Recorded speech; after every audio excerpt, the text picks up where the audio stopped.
नाजरीन, आज 27 रमज़ान को देखिए एक अजीब मामला पेश आया। कुछ पाकिस्तानी मस्जिद नबी में शोर हंगामा करते रहे। कुछ वहाँ के वफाकी वज़रा थे, लेकिन उसका बाल खींच दिया कुछ पाकिस्तानी मुअतमिरीन ने।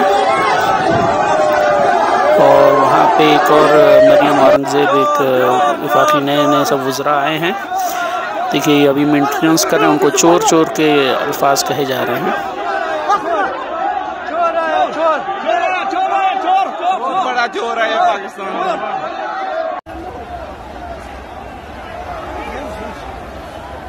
People are saying chor to Shehbaz Sharif government.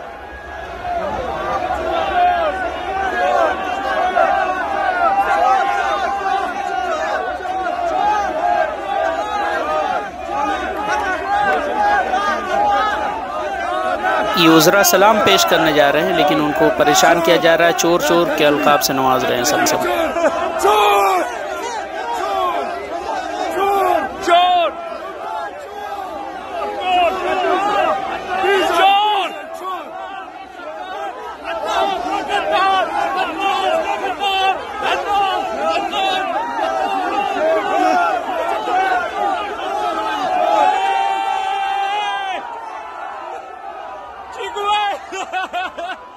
इस किस्म का हंगामा वाकई काफ़ी शर्मनाक है। देखिए BBC वगैरह पे भी न्यूज़ आ चुकी है।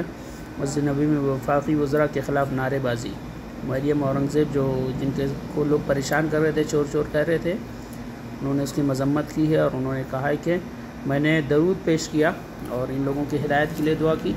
खैर दोनों फरीक कुछ भी कहें, लेकिन ये मामला बिल्कुल मुनासिब नहीं है कि आप मस्जिद नबी में आकर इस तरह की हुल्लड़बाजी करें, शोर शराबा करें, एक दूसरे की तौहीन और मजम्मत करें। उससे ख़ुद नबी करीम सल्लल्लाहु अलैहि वसल्लम की तौहीन लाजिम आती है। अल्लाह रब्बुल इज़्ज़त ने कुरान में नबी के पास तेज़ आवाज़ से बात करने से मना किया है, या अय्युहल्लज़ीना आमनू ला तरफ़अू अस्वातकुम फ़ौक़ सौतिन नबी। लेकिन ये इस किस्म की हरकत मुसलमानों की तरफ से मस्जिद नबी में रमज़ान के मुक़द्दस महीने में आज 27वां रोज़ा था और 28वीं शब है, इस किस्म की हरकतें बिल्कुल मुनासिब नहीं हैं। नबी की ताज़ीम जिस तरह उनकी ज़िंदगी में है, उसी तरह उनकी वफ़ात के बाद भी है। अल्लाह रब्बुल इज़्ज़त ने इस आयत में फ़रमाया है कि ईमान वालों, अपनी आवाज़ें नबी की आवाज़ से ऊपर ना करो और ना उनसे ऊँची आवाज़ से बात करो जैसा आपस में एक दूसरे से तुम बात नहीं करते हो, कहीं ऐसा ना हो कि तुम्हारे अमाल ज़ाय हो जाएं। लिहाजा सबको इस चीज़ से बचना चाहिए।